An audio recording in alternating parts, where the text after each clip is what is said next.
that the fight so badly needs, or even better, it probably could go on June 9th. Isang temporary outdoor arena na planong itayo ng pinagsanin na puwersa ng Wynn at Venetian Hotel ay makukumpleto sa pagtatapos ng Mayo.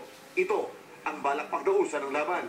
Ang arenang ito ay magbibigay daw ng pagkakataon sa 50,000 fans na mapanood ng live ang laban at makapagbibigay din ng kinakailangan sa labi para sa malaking bahagi ng fight purse ni Pacquiao at Mayweather. Ngunit bahagi ng ito ng problema para maisakatuparan ang labang hinihingi ng buong mundo. The only reason I feel that the fight won't happen is an economic problem, and let me explain. Everybody agrees that the proceeds from the fight will be divided 50-50. 50 to Pacquiao's camp and 50 to Mayweather's camp. Now let's look on the Mayweather side. Mayweather has no promoter. Malinaw na ngayon na hindi tungkol sa drug testing o hatian ang kikitain ang isyu ng magkabilang kampo.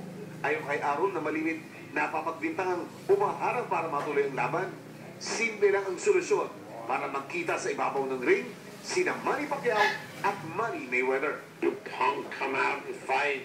You fight on this date, not when all he's really trying to do now, because he realized the problem, is fight a lesser opponent, pick up somebody, and try to shut up the people who will be laughing at him for fighting a lightweight. But what does he do? He goes to plan A. Blame Bob Arum and Manny Pacquiao. He found the Chino Trinidad Tutok, 24 oras.